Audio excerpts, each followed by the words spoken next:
Bonjour à tous, ici Yakuneko et bienvenue pour la vidéo de la semaine. Cette semaine, on revient comme d'habitude sur le classement et sur la troisième semaine des ventes du mois d'août. Vous êtes de plus en plus nombreux à regarder les vidéos et je vous en remercie. N'hésitez pas à réagir à la vidéo en commentaire ou à poser des questions, je me ferai un plaisir d'y répondre. Et sur ce, je vous souhaite une très bonne vidéo.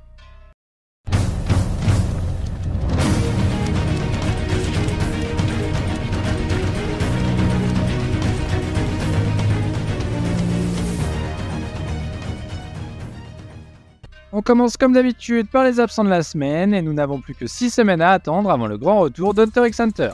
Dites-moi dans les commentaires combien de temps vous pensez que ça va durer cette fois-ci.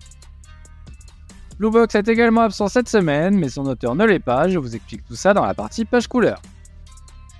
Au niveau des ventes de son dernier tome, il s'en est vendu 85 580 copies en 3 semaines, ce qui est tout de même 10 000 copies de moins que le tome 15 pendant la même période, en espérant que ça remonte lors de la dernière semaine et surtout avec la sortie de son animé.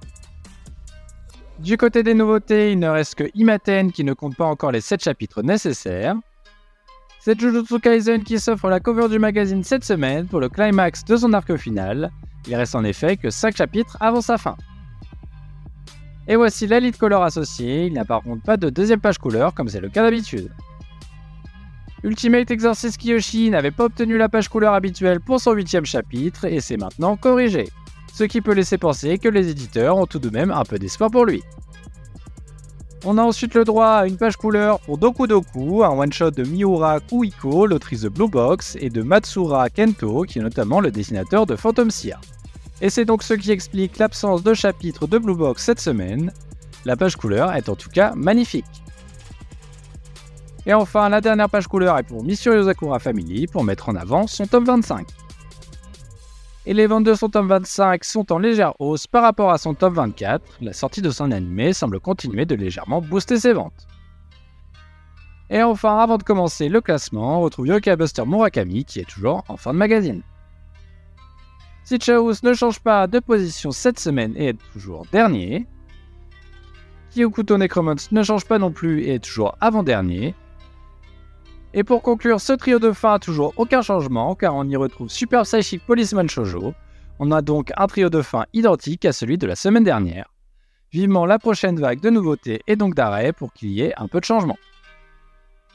Undead Unluck perd encore une petite place et évite de peu le trio de fin. Du côté des ventes de son tome 22, il en compte 26 442 en 3 semaines, c'est en légère baisse par rapport à son tome 21, sûrement dû au fait que les fêtes de la sortie de son animé s'estompent désormais. Astro Royal perd également une petite place, il ne parvient vraiment pas à décoller, il y avait pourtant beaucoup d'espoir dans ce manga, vu le mangaka qui est à sa tête.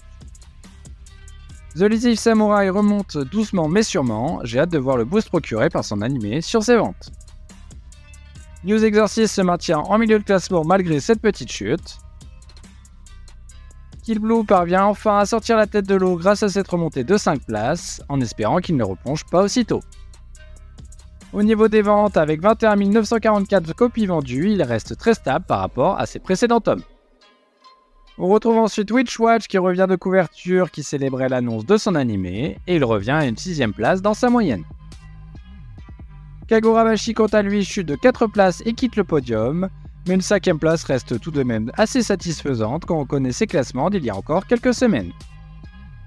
Mien Roboko garde sa très bonne 4ème place. Sakamoto Days conserve également sa position, pour sa part sur la 3ème marche du podium. Du côté des ventes, c'est un peu le même schéma que Blue Box, avec seulement 86 694 copies vendues en 3 semaines, il fait pour l'instant beaucoup moins bien que ses précédents tomes. Avec One Piece en tout cas, nous n'avons jamais de surprise, il est comme d'habitude 2ème. Et enfin, c'est Akane Banashi qui trône tout en haut du classement cette semaine. Il obtient sa 6ème première place de l'année. Malgré des classements assez variables et souvent en deçà des attentes, il n'y a que Sakamoto Days qui compte plus de premières places. Et voilà qui conclut la vidéo de la semaine, j'espère qu'elle vous aura plu. Les prochaines sorties vont être vraiment déterminantes vu l'état du Jump actuellement avec la fin de ces séries phares. J'ai donc vraiment hâte d'en savoir plus. Et sur ce, je vous dis à la semaine prochaine.